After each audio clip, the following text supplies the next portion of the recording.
here. You know, they both made some roster changes. You know, only one player for Gambit. You could argue that's a bigger impact because it is Forgiven down there. You see him on your screen right now. But we've yet to see much from Steve. Admittedly, he got camped quite a lot yesterday, but I want to see what else he can do aside from the heck room. Yeah, definitely Steve has more to show, but it was his first game. Understandable how that went down. I think once the first mistake was made, the rest was rather inevitable. And yeah, this is the downside of playing with Forgiven. He doesn't like playing Kalista. He doesn't like playing Urgot. He doesn't like playing Sivir. There's not much left.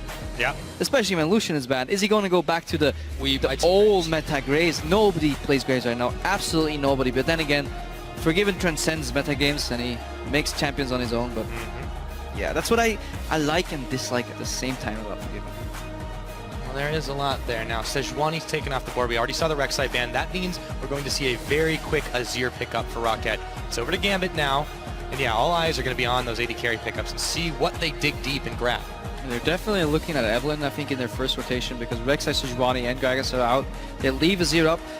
The counterpart of Azir, Cassiopeia, is still there. Not sure if Betsy's is a good Cassiopeia player or not, but he will not pick that. He will very likely not pick that in the first rotation, but we might see Evelynn picked up here by Gambit again. And Caitlyn ever. We did see Caitlyn being one of Forgiven's backups over the last split, but they don't have to decide this one right now, and I don't think they should be doing that. So instead, you see it switching up a little bit of a hover. If Ghost of Pepper gets his hands on Thresh, we'll see what he can do this time around, or if they elect to take that. Also, Morgana, this is a very, very flexible choice for Gambit Gaming, but again, not when you're looking Thresh. You don't need to do it right now, yeah. Well, one less roll, I suppose. Yeah, top and mid. Riven Hover. Interesting. Yeah, Victor's okay, still here there. we go. That's going to get taken. Locked in with the Thresh, back over to Rocket. How do they respond to that? Damn you, Gambit, stop toying with my emotions, all these hovers. That's actually a good point. A lot of teams, they hover too many champions. I really like when it's dark, dark, dark, double lock and go. Because it gives away less information to your opponents. Now Rocket could have prepared for the Thresh. And yeah, how will they respond? Alistar, meta support still there. A lot of supports right now, they rate Thresh and Alistar on tier 1. And Maokai, pretty standard. Any top laner worth their salt in the LCS should be able to play a good Watt Maokai. Let's see how Steve does. And indeed, so something a little bit more, I'd say a little bit more straightforward for him to start this game off. And, you know, of course, Summoner's a little bit more standard on that one. We'll see what Gambit decides to answer with on their side. They still need quite a lot. Very control heavy from Rocket. These fights with poke and disengage from Azir, Maokai single target lockdown, good peel and engage from Alistar. The way you beat a lot of control is mobility, moving around and making sure that you are in positions where they can't really peel you, where you're quick around the map. Sivir springs to mind, but Sivir is not a Forgiven champion. Absolutely not.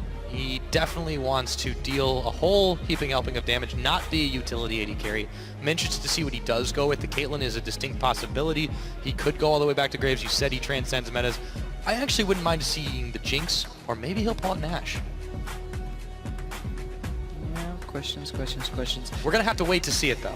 Volibear. Wow, a Volibear jungle. lock-in. Okay.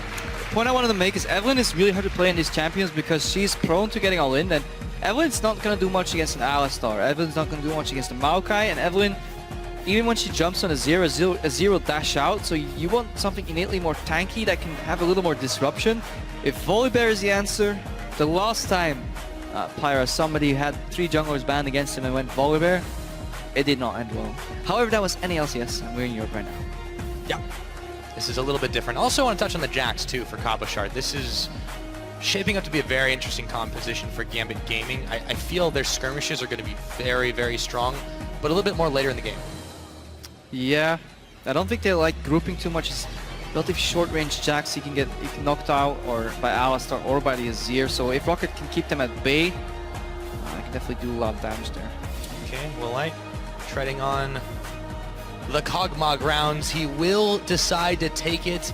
This is a champion that he had some mixed play with over the last play. I think this is to challenge a possible Caitlyn pick. You do not want to pick anything that forces you in a lane swap if Gambit chooses to lock in Caitlyn. Kog'Maw has very high innate range. If he pops his W, Caitlyn's already has that range all the time. But yeah, Kog'Maw Alistar has some sustain in there too. If they get to level 6, very potent lane. But they can die, and they can die a lot if Eddie lands those hooks again. Yeah, Lee Sin coming out from Jankos. He's a phenomenal Lee Sin player. Well, he once held the title and, you know, the name of First Blood King, and that was a champion that he definitely helped make the name for himself on. And I'm curious to see what he does do in the very, very early game. But I feel like the game plan is just going to shift on a dime depending on what Forgiven does take here, because this will define how this laning phase will go. Yeah, well, yes, I know. I think Forgiven plays the same every time. I've yet to see a Forgiven that alters from the preset notion of push poke on their tower, and it seems that he wants to do the same thing with Ezreal.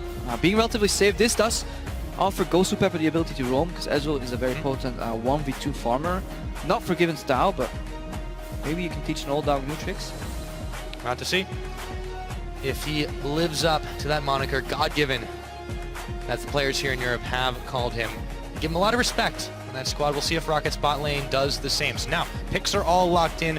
Rocket, it's a comp we're probably a little bit more used to seeing. Gambits, though, very, very interesting stuff. The Volibear in particular. What I really like about Rocket's comp, that is triple disengage. You go after Nuke Duck, Jankos can kick you away. If you miss, Vander can headbutt you out, and if you're still in there, then Nuke Duck can use his own Azir ultimate, move his Sand Soldiers forward. And if at any way you're still there, they have a Twisted Advance from Maokai. So if they can get Nuke Duck fed, and it's possible because in the later stages of the game, Gambit's CS share is incredibly tilted towards Cabochard on one side and Forgiven on the other side. Betsy ranked 8th among all the other mid laners in the LCS in terms of who gets what CS. And if he doesn't get many resources and Nuke can exert a lot of pressure and he can get fed, he can become the cornerstone for Rocket's composition and potentially carry. We'll see if that ends up being the case. The lineups are locked, the teams are ready to take to the Rift, but why don't you guys get on Twitter and tell us how you think this one is going to play out? Your hashtags are ROC win, our GMB win. The crowd gets hyped for this game. We zoom on in, and into the Rift we go. Team Rocket versus Gambit Gaming, starting up. Jax top lane, Maokai top lane. I think Rocket would be okay if they could manage to swapping away from Forgiven. However, he farms like a monster even if you're in the lane or not. So you'll get maximum CS anyways. So you might as well make your life easier and swap away from him. Kog'Maw definitely wants to get to level 6. In a lace-up situation as well, you'd get more XP on your AD carry, less on your support. Speaks into the favor of Kog'Maw for sure as well. So you might see Rocket attempt a lane swap. You know, and one thing Rocket's team comp will do particularly well after they get out of that laning phase, will be able to siege. Between Nuke Duck and Woolite, they have a lot of damage. If Gambit tries to go all in, as you mentioned, there's always the possibility of disengage. But, good read by Pepper. He's caught early. Gosu Pepper made it happen. Cabochard won't get anywhere near him with the Counter-Strike, but Woolite is forced to burn a flash very early. They have to swap right now. If you go into that lane without a flash, then you're asking for a whole lot of trouble. In addition, if you swap, you keep Cabochard down relatively to the other members in the game, and that's what you want to do against the Jax. Yes, he might be good at double jungling, but you deny him levels at least, and that's something you really want to do. Is Rocket going to opt in for that swap or not? We'll have to see. Right now, a lot of pings are flying towards the top side for Gambit, the bottom side for Rocket. As the minions start taking to the Rift, it looks like we're going to be having some help on. Sapling tosses coming out from Steve, indicating a supportive role. Nuke Duck is likely to take these 3 Wraiths. I want to see if we can get the camera on there. He's going to take those Wraiths and get a CS or a level advantage on the mid lane. That means he levels up on the first wave and can maybe surprise and poke out Betsy. Meanwhile, Betsy's actually assisting Cabochard in taking the camp and the Wraiths. Yeah, actually, this should be a very good start for Nuke Duck. Yeah. Call on what you want. Raptor Race sounds pretty cool. Not right now, though. Cabochard will be working on the Raptors of his own. As Fox goes actually quite low. There we go. He's going to be able to get that smite down. So, healing up. Nice early clear for Volibear. Good guy Steve still managed to do Wolves on his own. Gets a camp in just like Cabochard, just a little slower. So he'll be TPing out quite a bit slower. But both bot lanes took a camp as well. Let's see how this plays out. Cabochard's going to spend his teleport really early. But here he will be followed closely by Steve. So for a while, those guys will probably not be leaving the top lane. We'll see how that one goes. Check back in on it in a little bit later. But let's take a look at what Amazing has to say about this. Volibear is going to work, guys. Trust me. All right. It takes one to know one. Now, in any experimental picks, you need one guy to be the hero. You need one guy to lay the groundwork, to take the sacrifice, to volunteer as tribute. And that was Amazing. He took the first step, and maybe Diamond Prox is going to finish it. Well, we have no Diamond Prox as a man not very afraid to try things that not a lot of people are trying. Yesterday didn't quite work so well with the Evelyn. Of course, a lot of people had more success than that. He's not afraid to go where no other jungler has gone before. Fountain? Sometimes. You just got to dive as far as possible. Let's see what Forgiven and Ghost Pepper are up to. Taking a look at this bottom lane. They've pushed the wave in just a little bit, but again, Woolite and Vander, they didn't opt for this swap. It's going to be dangerous for Woolite for a little while more without this flash, but for right now, he's staying safe. So the good thing about not having flash and playing against Forgiving is that he's going to push you on the tower. So at least you can't get caught by the jungler. Now, this is where your synergy on your bot lane shows how well you're going to CS on the tower. Good headbutt. That headbutt solidified that CS for Woolite. It took the tower longer to get there. Ghost Pepper going for those signature hooks on their tower. He wants to wait until Woolite locks in an auto-attack animation on the creep, or predict when Woolite's walking up for a creep, and then hook him, and then get the poke from Forgiven. However, there is very little all-in potential. Yeah, and not to mention, despite being down that key summoner for Woolite, you know, he was, as you mentioned, able to really read that and say, okay, well, they're going to push us into tower, we're going to stay safe. He's kept even on farm, importantly enough. So that early play has not really had any negative impact on Rocket's lane. Important. Yeah, definitely a good point. If this lane gets to level 6 rather, Kog'Maw can wreak some havoc. They're going for a gank on Steve though. Speaking of havoc, Steve, he's had this happen to him yesterday. He gets flipped over with the Rolling Thunder, but there's a couple of flashes and they take a bite out of the tree. That's going to be first blood over to Diamondprox. Steve not respecting the gank enough. He could have flashed way earlier. He waited for Diamondprox to fling him in and then flashed out. That means you're not going to get out of there alive. You need to respect that. If your bottom lane is pushed in, you have a Azir in the mid lane, and you're playing against Diamondprox pairing with Cabochard, it is very, very likely, given history, that you're going to get ganked. Dying here is a mistake. Absolutely. So first casualty of the match. It's going to be Steve. Once again, picks up that second Doran's Ring and waddles his way up. It's going to be a while before he has a teleport available, so he has to take the slow path. Meanwhile, down back in the bottom, Woolite and Vander sustaining pretty well, but Ghost Pepper nomming on that biscuit. 2 points in healer for Vandal as well. He prioritizes sustain because he knows once Woolite hits 6, enough damage in the lane coming out of 2 people. Vander blocks that hook. This is what you have to do, and we saw Miffy do it yesterday on Alistar as well. That hook comes out, and you can hit 2 targets. Either hits Kog'Maw or Alistar. Who do you want it to hit?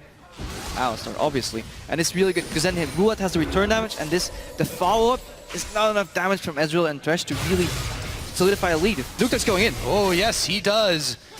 Put a little bit more damage onto Betsy after swerving around the minions for just a second. Forces him out of lane. That means he'll have the farm all to himself, and he needs it. He's been down a couple of CS from the start of the game. Yeah, Gambit will have to rely on Cabochard to snowball this, because CS on bot lane pretty even, and time plays into their favor. However, the mirror is true on the opposite side, because Cabochard just wants more time. He wants to scale. Yangos is looking to even things out.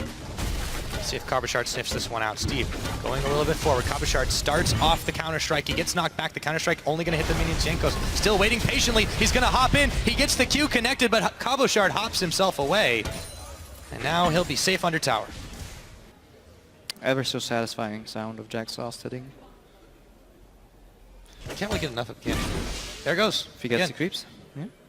So Steve got some breathing room from that gank. Yes, it didn't give him kill, but level 6 Cabochard, he might instantly go aggressive because he know Jankos is probably not around anymore.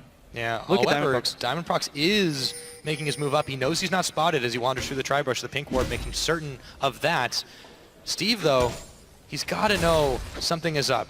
Teams have already keyed off on him, and now Jankos is coming up to help once again preempt. Yeah, but they lose the 2v2. That's the problem. Jankos is such a good jungler if you can give him freedom to go to end lane had he wants to and control the pace of the game. However, Steve has so far a habit from falling behind, and he requires attention, and that's not what you want to do. When you pick Maokai, you want to stay safe. Well, that's not exactly what Steve is doing right now. He throws in the vengeful Maelstrom, and he's still hanging around. Actually, Cabochard is the one that goes down as Diamondprox is just a step too slow. However, he might find the return kill into Jankos. No, there's the safeguard. Meanwhile, down in the bottom, gets a hook on a Woolite. They've got a lot of damage and forcing the heal. Forgiven, blood. He's selling. He smells it up, and he grabs the kill. Now, he's going to take a blast from the Acathian surprise, but the parting shot won't be enough to take down. Positional mistake by Woolite, but fantastic hook from Ghost Pepper. Maybe the Thresh King is back after all. Really, really solid hook. Almost looked really grim for Gambit, but they turn it around. If you're wondering why Vander flashed there, he basically wanted to try to block the next Ezreal Mystic shot, but Forgiven was barely in range to finish Woolite off. Otherwise, good defensive supportive play, but was enough. Vander also commits his flash. Going to cancel this back here. That's just cheeky rude. Little play. Oh, you kill my AD carry? Yeah. Cancel your back. All is fair in League of Legends. Indeed it is. Meanwhile, back to the mid.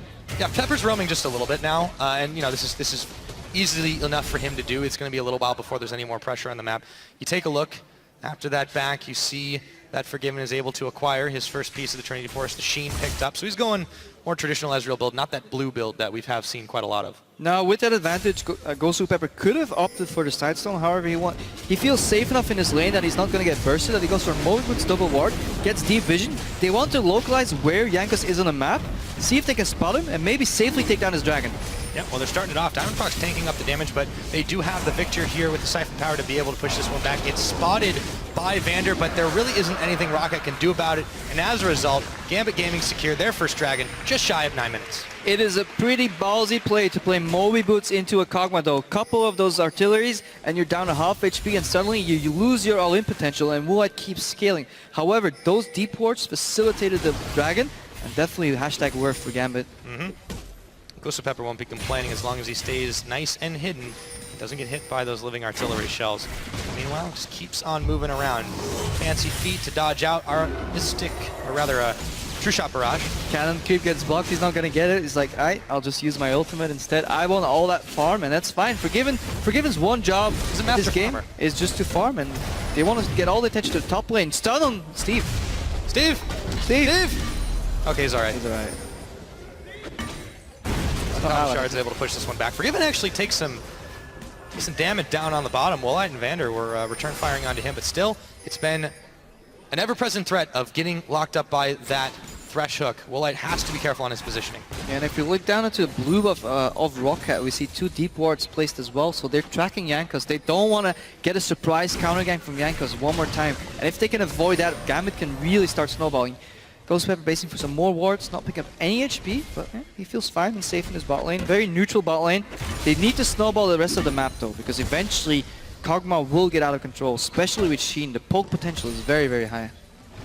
Both AD carries with that Sheen, but yeah, it's going to be on Forgiven to try and keep this Kog'Maw down. Diamondprox moving up once again to the top side. That pink ward untouched. Jankos is there as well. It seems like both these junglers' senses are a-tingling. Steve has some backup, but what he doesn't know is there's a big bear there, and there is Jankos as well. Focusing on Steve, can they pick him off? A flash, Cabochard gets the kill. Jankos on the retreat, they want the blue buff. A jump, a flash from Jankos away. And this time Gambit is prepared. They're not gonna fall for the same trick twice. The 2v2 they will win regardless, as long as Diamondprox shows up on time, and he does. And this is getting really ugly. Steve is 0-2-1. Looking for a repeat performance of yesterday. Oh, wow. Forgiven cross-map farming even as he helps out clear the wave in the top side. And with that cross-map farming, he puts himself 4 CS ahead of Woolite, whereas earlier he was behind. Teleport from Steve. Yep, they aren't looking for Forgiven just yet. It's Ghost Pepper. They've got their sights set on, but Woolite very low. In goes Forgiven. Woolite's going to pick off Ghost Pepper. There's a teleport coming in for Cabochard, but is it too late as Ghost Pepper's already gone down? That's a double kill for Woolite. Cabochard jumping forward, and now Betsy's in the mix. He throws down the Death Laser. That's going to be it for the aggression right now. Both AD carries down and the support again. Woolite with the illustrious melee ranged Kog'Maw, but it was all planned because the Cathian supplies took down Forgiven in the end. Double kill for Kog'Maw. Exactly what you want. You want your kills on this Kog'Maw, if not on your Azir. Out for Rocket pretty well. Yep, mirroring their builds right now. Both looking towards that Trinity Force. Jankos, after all of that's going to be heading up back towards mid through his jungle. Take stock of where we are in this game right now. It's a slim 1,000 gold lead over to Gambit. They've also got the Dragon though, so they are in a favorable position. But as you mentioned before, there's a ticking timer and its name is Woolite. Yeah, definitely looking at Nuke Tuck as well for later. You highlighted it earlier. The siege potential in Rocket's lineup is very high, but now top lane, yeah, very rough. The longer this goes on, the more ganks that go out, the more ganks in favor of Cabochard, the harder his snowball, and soon he'll be able to 1v1 Steve, opening up the resource that is Diamondprox for the rest of the team. Forgiving's farming fine on his own, 3 CS difference. Not exactly what you want, but you have to make sacrifices, and they're letting Kog'Maw get ahead while staying safe on the bot lane, hoping that the snowball in mid and potentially top is enough for this game. But yeah, I mean, it's a fair point. In Gambit, they have a timer ticking for themselves as well. The Jax becomes very, very powerful regardless of how that lane goes, and it's been going very favorable for him. Now the powerful regardless of how that lane goes, and it's been going very favorable for him. Now though, he's got to smell something is up. Steve is playing very forwardly aggressive, and Cabochard a level ahead of him. He knows Jankos is in that bush. He does not need a ward to take. Yeah, look at Diamond Fox immediately reacting. He says, Cabochard says, I'm about to push out. I'm going to need help. I don't want to face check these brushes on my own. Definitely playing towards the top side. Correct decision. But the gold is pretty close, and more farm on Azir is definitely going to be very brutal for this short-range composition on Gambit. Yes, Ezreal has some poke, but Victor, if he has to get too close and he ever gets caught by later a Righteous Glory from Steve, yes, he's behind 0, 2, and 3, but he can still do his job, which is Righteous Glory, Twisted Advance, catch one guy out, and Rocket follow up with enough damage coming out of this double threat composition. Nuketox still in good shape. Woolite rather on the Kog'Maw also in prime shape. Right, and I think this is why they made the decision to pick this Maokai, and we'll see how it goes throughout the game. The issue is they're going to need to eventually spend some attention on Cabochard. Just hasn't happened when Jankos has been there. Diamond Prox has always been there to follow up, so they haven't found any counter aggression. Vander gets hooked up, play backwards. Look at the counter damage. Yeah, Woolite, he has so much here. Meanwhile, back to mid, Betsy, Emperor's Divide, Jankos is there, Betsy's going down, and Nuketox finds himself in a storm of chaos, but he should be able to get out. And this is exactly what I said earlier on the bot lane. Vander takes the hook. There's not enough damage to take him down because he has ultimate. There's not enough damage to take Woolite down, and the counter poke from Kog'Maw is so high. Pepper had to use his play defensively, and he's constantly scared of that Alistar knockup. And Rocket, they're outscaling bot lane from Gambit, step by step by step. Yeah, that gold lead has shrunk to a mere 200 right now. Hook goes a little bit wide, but Woolite was playing with fire. However, he's got Jankos here to back him up. Rocket want to push this in quick. They want to force backs. They want to be able to open up this dragon for them, but they need to be very careful about this. There's a Bolivarian coming, but Vander, he's going to take the offensive. Pepper's going down. Forgiven can do nothing else about this. And his tower is very hard to cancel that combo from Vander, especially when you have no flash. You need a perfect play. Almost landed it. This tower goes down because Forgiven didn't build a tier. He went for the straight Triforce, so eventually he got out of mana. Woolite's W right now costs no mana, so he can keep using it over and over again. They take down a tower, and they might actually snowball the dragon.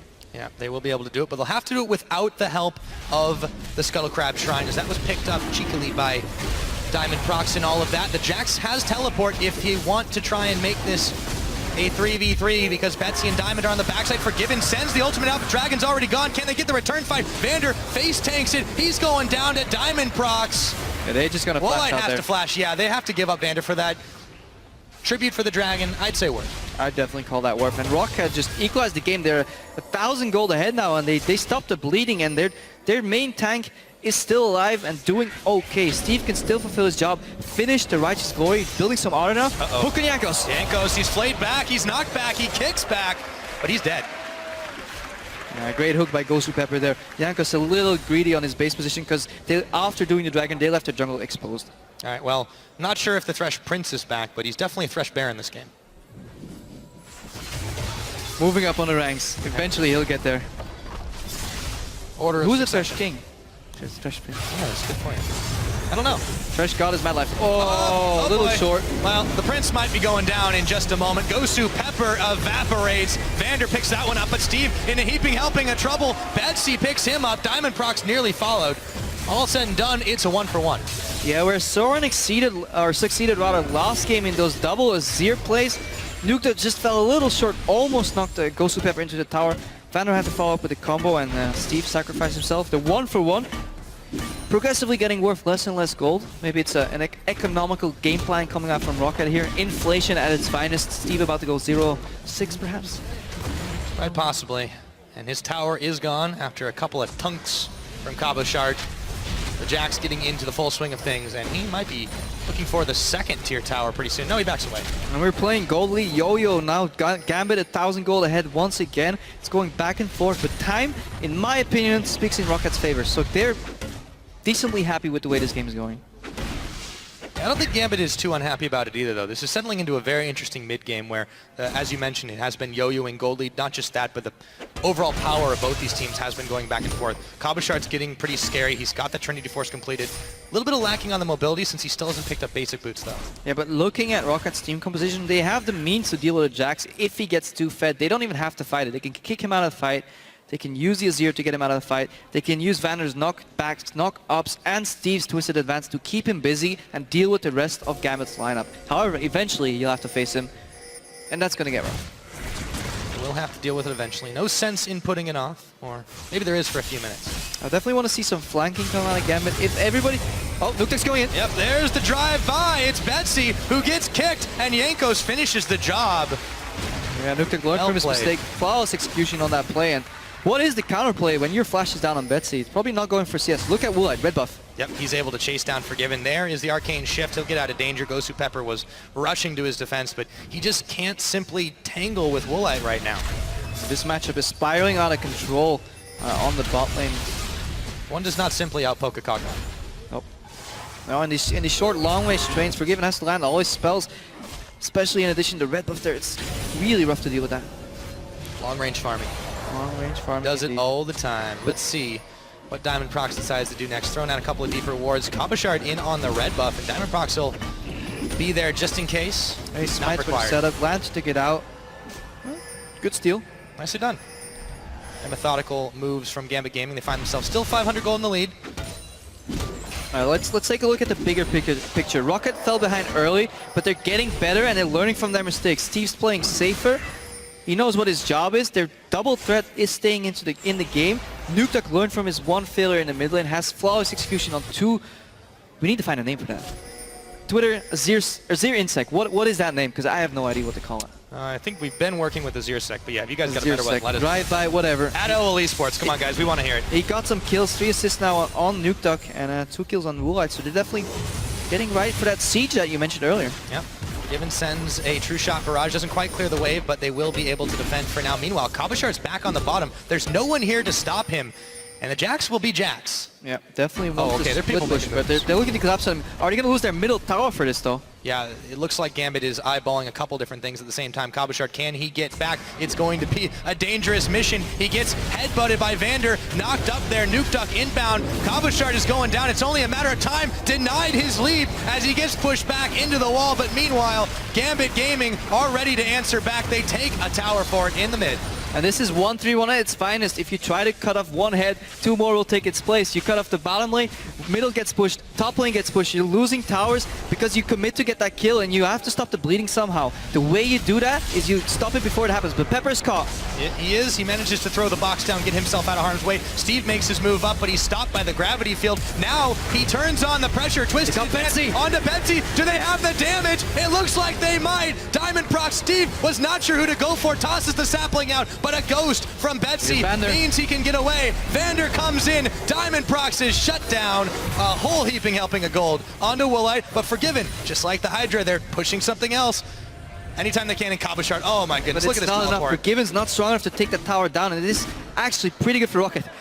Kabashard with the TP dirty farming to stop the push somehow. I'm not sure if this is worth it because Nukeduck's flanking. It's going on a bit of a secret mission, but yeah, Nukeduck. Is that worth the teleport? Come out. I'm really not sure about that. That was a strange move from Kabashard. All right, what just happened, Pyra? All right, let's take a step back. We'll calm down just a little bit. Let's go back all the way to that pick off on bot. Heavy investment from Rocket. All of a sudden, Gambit go into a bit of a frenzy, grab themselves 2 towers. 2 towers out of it, but then they get a little greedy. And it gets a little crazy from then on out. And I think they just sort of barely make it out with their lives. And now, again, we talked about that yo-yo. Gambit, it's in their favor right now, but it can turn on a dime. We've seen Rocket making some huge plays. Let's see if they continue now. Dragon is live. We could see a real 5v5 anytime. Now, what you may not be tracking all the time is flash cooldowns. Betsy had to use his flash. Diamond Prox had to use his flash. Really important for these Dragon fights. With the amount of disengage and peel on Rocket's side and poke and siege, flashes are incredibly important in addition to flanking. So while it may look that Gambit just got a 2,000 gold lead, they invested some of their really important flashes to do so. And that makes the Righteous Glory even more valuable. Right, and especially more important, if Rocket utilize that timing window, they can get some really big gains out of it, as opposed to if they don't, then it's Gambit have lost nothing for it effectively. Yep. The burden of the outplay is right now on Rocket, and they have to find a way to control this Dragon area, force Gambit into a choke point, and then use the Azir ultimate to their advantage. Forgiving gets poked. Yeah, he gets poked a lot. And now Rocket, few minutes at their back. Let's see, they're going to peel away. They're going to be looking for this Dragon. Diamond Prox had The Scuttle Crab Shrine down already. Pink ward cleared away. Let's see if they start this one up. Steve has one job, and that is keeping Cabochard from flanking on Rocket Team. He's a little bit slow to arrive, but this Dragon is going down. It looks like Rocket will secure that one up, and there's no response from Gambit, so they do get a Dragon out of all that. Gambit were a little bit spooked without those cooldowns. Yeah, definitely could not stop that Dragon, else it got ugly. Jankos is going for a play. Close. Very, very close. You can see a lot of trust in that bot lane, though. Like, Forgiven sat very far out in front, knowing the Lantern was right about to be there, and instantaneous response. Yeah, I'm not sure if I like the Ezreal, though. It seems too slow in the mid to late game compared to the Kog'Maw. And the build, too. I mean, we talked about him getting back to the more traditional Ezreal Trinity Force, now going towards a Bloodthirster. But, you know, this can potentially have those mana problems. We've seen it manifest itself already once. Look, he's already a little bit low. He's just back to base. You know, that's going to be all well and good. And yes, you can cross-map farm anytime he wants, but when you're not actively in the fights, that does limit your presence quite a bit. You looked at Forgiven. I'll take a look at Woolite here, and he's very close to finishing his Blade of the Ruined King, and against the likes of a Jax and a Volibear, that's going to be really important. Combine that with his W passive. I really like Triforce Bork as a build, especially on Kog'Maw, and yeah, it's working wonders. It sure is. Now, Cabochard should be able to finally polish off that turret. He does with a couple more knocks. Steve is there. He's got to be very, very careful. He does not want to take a straight one-on-one. Gambit is 3,000 gold ahead of Rocket, though. Let's not forget that we keep praising Rocket's composition and the possibilities that they have to get far into this game. However, Gambit is 3,000 gold ahead, so they're definitely doing something right. Are they going to be able to finish these last tier 2 towers? That's the question. If that happens, they can maybe transition into some Baron baits. They still have more of the pressure. Rocket's comp has to slowly move up step by step by step. Poke, siege, be wary of flanks. They have to take it slow, whereas Gambit, they can be explosive, and that's the way Gambit likes playing. Spreading people around the map and then collapsing on one target. See hero, kill hero, rather, back to Moscow 5. Exactly, and you know, the troubling thing for Rocket is that, yes, they'll want to take it slow, they'll want to execute later on in the game. And look at this. Oh, I love this play. 25 Look at that ward, look at that ward. They don't see illusion of safety. Outside. Really solid play to do that Baron from behind. Really risky that Forgiven sends out that two-shot barrage. So coming from the Baron, this might give it away. Yeah, it just might. They're not taking it down quite quick enough. They just don't have quite the damage here without the Victor, but I think it's going to happen. However, Jankos is coming. Jankos and Vander, we could see the lead. He gets the steal! He gets the steal off! Telegraph just too soon. Forgiven, able to get to safety, but Rocket secure the Baron, and Gosu Pepper is a snack for Woolite. I wish I could listen to the team comms right now, how they spotted that Baron. Did they sniff it out? Did they see the two-shot barrage come from the top left side of the map? If they did, why? Why was Forgiving shooting his ulti from there? What was he doing that warranted his position? It must have been the Baron. And he would have gotten away with it if it wasn't for that meddling Forgiven. Well, as it stands, the walls of Gambit Gaming, the towers, I should say, are crumbling away. Super Minions now pushing in all these lanes. As Woolite, uncontested with Vander, starts to chunk away at this top side. There is a Diamond Prox inbound, but they have found themselves a steady roll of momentum, and Diamond Prox has to bail out as he sees Jankos around the side. Rocket have found an in this game, and they have amassed a 3,000 gold lead. If you're playing any compositions like 4-1 or 1-3-1, the one thing you love a lot is Baron. If you get it, you win the game. If you lose it, it can get really brutal. Speaking of losing it, that's gotta hurt. Yeah. Cheeky little steal from Jankos there. That has to feel good. If you're Jankos right now. Absolutely. You're Rocket, you placed really poorly in the spring split, you lost pretty hard yesterday, Steve got behind, you stay in this game, and then magically you get that Baron steal. This means a lot. And you know, importantly this game, if you look at Steve, yes, he did start out quite far behind, but he's on a champion that he's still able to perform well on. He's done his job very solidly, and he stopped feeding. He stopped feeding. He stopped the bleeding, he stopped the feeding. Solid job by Steve. Itemized really well in addition to that, Righteous Glory into Frozen Heart, and now building some magic resistance. Perfect itemization from Steve. Getting more comfortable on the LCS stage. What is Diamond Prox doing here? Looks like he's... Who's catching who? Secret mission. I'm not totally sure, but Diamond Prox is denied from Nuke Duck. Rotation from Rocket. Yep. 3 members, 4 members. They're looking to take down this turret quick. No minions at their back, but will they tank it? Woolite's actually tanking a few shots. There's the minions. Just took him a second to catch back up. That tower is gone. Meanwhile, there's a Jax on the top side, but I don't know if he's going to win this race. Not because Steve has the Baron buff and he can stop the Jax from pushing, so Gambit wants to engage on this. Is Diamond Prox going to go for the flank? He's definitely thinking about it right now, but Jankos takes it to him before he can do it. And the game stabilized again. And yes, this Baron buff is so vital to defend split push in one regard and to make the split push stronger in the other. If Gambit got that Baron, the 1-3-1 would have been explosively so much stronger.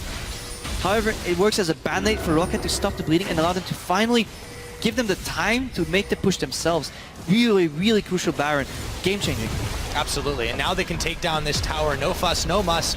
They get themselves even further ahead in the gold game. The Dragon's just under a minute away. They can just set up for this leisurely.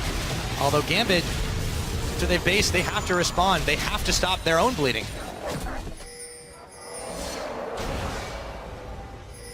TP coming in from Cabochard.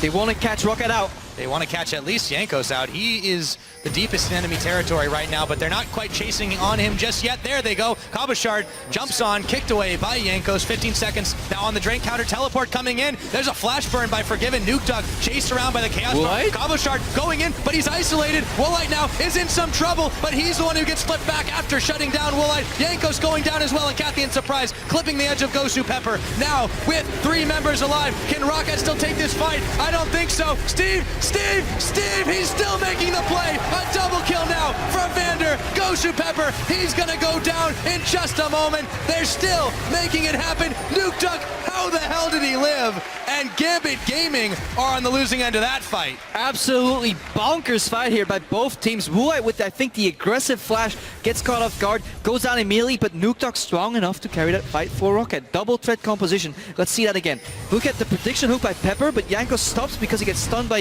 Cabochard. Kicks in the stun animation. Really beautiful play. See how this fight evolves. Disengage your Nuke Dog, flashes out of Betsy's ultimate. Really solid play. Flashes aggressively with Diamond Box in his back. I'd call it a bit of a tunnel vision. Or he has faith how this, clairvoyant. He knows how this fight is going to play out. Forgiven dash is over. Good. Steve's tanking so much. His itemization working wonders for him. Watch Vander pick up this double kill later as well. Yeah. Oh, it's fantastic. Turned in their favor. Double knockup. That is the definition of a crazy fight. It was all over the place. Targets shuffling and shifting constantly. But as a result, Rocket, they came out ahead. They've still got that lead. It's about 5,000 gold for themselves. They're looking to pick up Dragon number 3 with extra mobility, and Gambit are nowhere near to try and stop this. Yeah, Rocket's definitely in a driving seat here. 3 Dragons added mobility to get away from this Gambit roster. No flash for Woolite, but the 5% moves is going to be absolutely vital to stay away from this Volibear. You don't want to get flung into the enemy team, as long as you can survive that rather. And Kite, take it step by step, slow enough to poke Gambit out. That's exactly what you want to do. And let's take a look at this graph. Yeah, it looks like you can see where the trends have shifted back and forth. That massive spike in favor of Rocket, that came right after the Baron steal, looks like. And you can see how their fortunes have shifted in the positive. Definitely can see the yo-yoing here in the gold games, up and down, over and over, until eventually Rocket got on top and stayed on top. Gains keep on coming for Rocket right now. Gambit on the back foot, trying to find an in further into this game. But Rocket are far from perfect. Those fights have been quite chaotic, and Woolite, he has to be careful. He had a lot of trouble with this kind of thing, with his positioning over the course of last split, and that could bite Rocket again. Yeah, well, it was a little unlucky, I guess. He was just looking above his screen and he didn't see Diamond Box approaching, but at the same time, flashing in aggressively can buy your team enough time, because you're trading the damage first, right? You shoot first, they shoot back. And that's really important in these team fights. When you're already ahead, you can take the liberty to make these flashes. Wouldn't do it too much on Kog'Maw. And they still won the fight. They still won the fight, indeed. Next Baron is going to be crucial. Definitely the snowballing tool that Rocket's looking for. But Steve's, he got tanky enough, right? He started in 0-3, but he's 1-3 and 8 now, definitely respecting 3.0 KDA and holding his grounds. And Cabochard, he lost the momentum, he lost the tempo, he was forced to start building defensively, and he can't break through that rock wall that is Steve. And the remaining 4v4 is turning definitely into Rocket's favor. Yeah, Gambit realizes this. They're going to need to pull some trickery to try and win any outright fight. So, Gosu Pepper's going back at the moment. And as you mentioned, yeah, the game has settled down, but I think this Baron will be a very big tell for where the momentum shifts. And Kog'Maw's snowballing even more. Kog'Maw is such a good hyper carry because every additional item that you build works so well. He goes Triforce Bork, and now the Phantom Dancer, more movement speed and more attack speed, giving that percentual health damage even more value in those fights against those double tank compositions. Betsy's gonna have a hard time even getting to him. The burden of the outplay is definitely on Gambit right now. Oh yeah. Now Rocket are saying, come at us. They're confident. We got the damage. Baron in full vision. In comes the True Shot Barrage. They know this is happening. Gambit in on the hunt, but the Baron's already gone. Diamond Procs now. He doesn't really look that tanky, does he? As Gosu Pepper is the next target. Vander stunned up momentarily. Cabochard finds himself a Woolite, but he doesn't find the kill just yet. Finally, he will. Cabochard gets the assassination, but he's surely going to die for this one, or not. Yes, he will. Finally, Nuke Duck Sand Soldiers finish the job. 2 for 1 in favor of Rocket, and they've got the Baron on 4. Woolite is very, very fearless, to say the least. But yeah, good peeling from Rocket. They know they can burn out the Baron because they have so many peeling tools to keep Diamond Fox out of that fight, because they know he didn't have flash. So Volibear has to walk into a Baron pit somehow against the Lee Sin kick, against Maokai Twisted Advance, against Nuke Duck's ultimate, and if all that fails, Banner can just press W and knock him out anyways. So hard for Diamond Procs to get in there. Arguably not even worth for Gambit to try and contest that. Yeah, and it seems like, obviously Gambit are going to want to go for Woolite. They're going to key off on him because they know they can pick him off, even in what on paper looks like a Protect the AD carry comp. The issue is, you've got Nuke Duck. You've got a 3-0-7 Azir, who is causing so much problems for this Gambit gaming squad. And to be honest, Steve, Jankos, and Vander are doing their fair share. Despite being a big front line, they are doing some serious damage. Yeah, I'm definitely a big Azir fan. It fits Nuke Duck's style, really slowly ramping up until you get to the point where your Emperor's Divide can really carry these fights on your own, and you don't even need Woolite anymore. Yes, it's nice that he deals damage, but Azir does so much damage in the late game, and Betsy, with his entire team running forward, trying to claw their way through the tank line of Rocket, he's kind of left to his own Divine, and anybody just closing the gap on him will mean that he immediately blows up. Doesn't even have Zonias ready because he's behind and he's forced to itemize so offensively. Exactly, and this is the problem for Gambit because their AP damage has been so negated right now. Wait a minute, we'll talk about that later. Race. We've got ourselves a base race. Rocket are a little bit ahead in that one, and they are playing chicken. Only Forgiven wants to stay. This could turn disastrous as Rocket has already finished off one inhibitor. Gambit are back, but Cabochard slowed down. The base race has ended, and Rocket look to be the ones ahead here, but the fight is going crazy. One Nexus turret down. Diamond Procs isolated from his team. He falls as well. Vander dangerously low, but he manages to make his escape. And he narrowly dodges out the True Shot Barrage. Yeah, when you have an Alistar with Unbreakable Will up, minions are optional when you're pushing. You can literally just walk in, pop your ultimate, tank the tower. If that fails, Steve probably has 200, 300 armor right now. He can tank towers too. Yeah, and look at the result of all of that. Gambit decided against good judgment to try and take that race. They got absolutely nothing for it. A few hits of damage on the tower, but they lost an inhibitor turret, they lost an inhibitor, they lost a Nexus turret, and Diamond Procs. The bright side, they get more farm now, though. Those super creeps push in. I mean, I guess get the late game, boys. Just keep stalling, keep farming. Who knows? But as I was talking about, Betsy, he's the primary AP threat for this team, and he's so far behind that Rocket can just itemize damage at this point, or itemize armor rather at this point. Now Betsy, he's being set even further behind, all the way back to Fountain. Diamond Procs can't get in there to defend him. Yeah, once the Rocket engaged squad, we'll call him, land one CC, the rest is just gonna keep knocking him up, down, in the wall. Betsy can't even move, doesn't have a Zonias, no flash to get out of there. Once you get caught, you're instantly dead against this lineup, and even if you survive, you haven't even touched Nuke Duck or Woolite. I said Team Rocket was blasting off again last time we saw the play yesterday, but today they're taking off in style against Gambit Gaming, and this could amount to the final push. This might could wait be for the final minions, push. Wonder what this means for Gambit as a roster, going 0-2 here in the opening week of the LCS. Especially with their new AD carry, we'll have to see how that one develops. But for right now, back into this game, inhibitor number 2 going down. Super Minions knocking at the door up top, and Rocket decide to take the safe play. They got a free dragon out of this. I like that they take the safe route as well. Teams can get greedy here. You can maybe throw. If you take the safe route, there's almost no way to lose this game, barring no way to lose this game. And this fight is going to be pretty brutal for Gambit. Yeah, they can stretch him pretty thin here now that there's 2 inhibitors gone.